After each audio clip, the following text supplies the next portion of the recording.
Hi అండి. అందరూ ఎలా ఉన్నారు? బాగున్నారా? నేనైతే చాలా బాగున్నాను. మరి ఈరోజు మీకోసం నేను మంచి స్నాక్ ఐటెమ్ తీసుకొచ్చేసాను. అటుకులతో చాలా తక్కువ ఖర్చుతో, చాలా తక్కువ టైంలో అయిపోయేలాగా తీసుకొచ్చాను. మరి ఇది మీరు కూడా ట్రై చేసి ఎలా వచ్చిందనేది నాకు కామెంట్ రూపంలో తెలియచేయండి. దీనికి కావలసినవి ముందుగా మనం ఒక కప్‌తో అటుకులు తీసుకోవాలండి.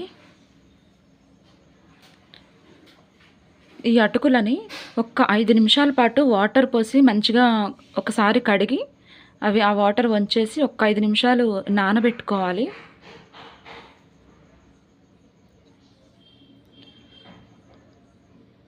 ఒక 5 నిమిషాలు సరిపోతుందండి. 5 నిమిషాల తర్వాత చక్కగా నానతాయన్నమాట.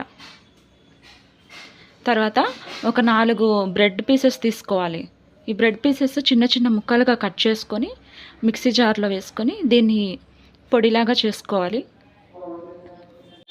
ఇలా అన్నమాట చక్కగా మెత్తగా పొడి చేసుకోవాలి. తర్వాత ఒక క్యారెట్ అండి, ఒకటి సరిపోతుంది. దీన్ని సన్నగా కట్ చేసుకొని మిక్సీలో వేసుకొని ఇలాగా మిక్సీ చేసుకోవాలి.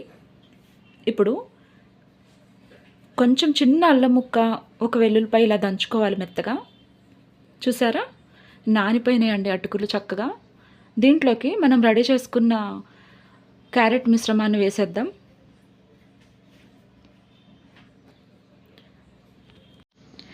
ఇప్పుడు దీంట్లో మనం రెడీ చేసుకున్న అల్లం వెల్లుల్లి పేస్ట్ వేయాలి. దీంట్లోనే కొంచెం జీలకర్ర వేయాలండి. దీంట్లో సన్నగా తరిగిన ఒక ఉల్లిపాయ అండ్ ఒక పచ్చిమిర్చి, సన్నగా తరిగిన కరివేపాకు కొంచెం అన్నమాట దీంట్లోనే వేసేయాలి. ఇంకా మనకి రుచికి తగినంత సాల్ట్ వేసుకోవాలి. మనకి రుచికి తగినంత, కొంచెం ఎక్కువ కాదండి, కొంచెం కారం కూడా వేసుకోవాలి. మీకు నచ్చితే రెడ్ కలర్ వేసుకోండి, లేదంటే లేదు. నేను ఒక స్పూన్ కారం వేస్తున్నాను. దీంట్లో క్యారెట్ ఉంటుంది కాబట్టి ఇంకా కలర్ అవసరం లేదు. ఇప్పుడు ఈ మిశ్రమాన్ని చక్కగా మంచిగా మొత్తం కలిసేలాగా కలుపుకోవాలండి. దీంట్లో అల్లం వెల్లుల్లి పేస్ట్ ఉంటుంది కాబట్టి చాలా టేస్ట్గా ఉంటుంది. ఇలా మొత్తం కలిసేలాగా చక్కగా అంతా కలిసేలాగా కలుపుకోవాలండి. ఇలా అన్నమాట. చూసారా, దీంట్లోనే కొంచెం, ఎంతో కాదండి, ఒక 4 స్పూన్లు పెరుగు వేయాలి దీంట్లో. ఇలా కలిపి ఒక ముద్దగా చేసుకొని ఒక 5 నిమిషాల పాటు అలా పక్కన పెట్టాలండి. ఇలా ఒక 5 నిమిషాలు నానాలి.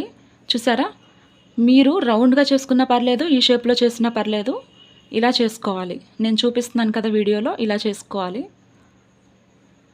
ఎందుకంటే ఇది కొంచెం వెరైటీగా ఉంటుంది కాబట్టి ఇలా చేస్తున్నాను నేను. రౌండ్గా కూడా చేసుకోవచ్చు. ఇలా ఇలా చేసి అన్నీ రెడీగా చేసుకొని పెట్టుకోవాలి. తర్వాత ఈ బ్రెడ్ పౌడర్లో ఇలా మనము వేసుకొని బ్రెడ్ అంటేలాగా ఇలా చేయాలన్నమాట. బ్రెడ్లో ముంచి మొత్తం ఇలా రెడీ చేసుకోవాలి. చూసారా, నేను రెడీ చేశాను. ఇప్పుడు మనం వేరే బాండీలో ఆయిల్ వేసుకొని మనం రెడీ చేసుకున్న వాటిని ఇలా వేసి వేపుకోవాలండి. చక్కగా దోరగా, లోపల కూడా చక్కగా ఉడుకుతుందండి. ఇది మీడియం ఫ్లేమ్లో పెట్టుకోవాలి స్టార్టింగ్, తర్వాత సిమ్లో పెట్టుకొని ఇలా వేపుకోవాలి. ఇలా మంచి కలర్ వచ్చిన తర్వాత తీసేసుకొని, చూసారా ఎంత బాగున్నాయో, క్రిస్పీగా కూడా ఉంటాయి. ఫైనల్గా వీటిని టమాటో సాస్లో నంచుకొని తింటే చాలా బాగుంటుందండి. ఓకేనా? మరి నేను ఈరోజు చేసిన ఈ అటుకుల రెసిపీ మీకు నచ్చిందా? స్నాక్ ఐటమ్ అండి ఇది, పిల్లలకు చాలా నచ్చుతుంది. ఒకసారి చేసి చూడండి. మీకు నచ్చినట్లయితే మన ఛానల్ని సబ్స్క్రైబ్ చేయండి, లైక్ చేయండి, షేర్ చేయండి. నా నుంచి మీకు మరిన్ని నోటిఫికేషన్స్ రావాలంటే బెల్ బటన్ క్లిక్ చేసి ఆల్ నోటిఫికేషన్ ఆన్లో పెట్టుకోండి. మళ్ళీ ఇంకొక వంటకంతో మీ ముందుకు వస్తాను. అంతవరకు బాయ్.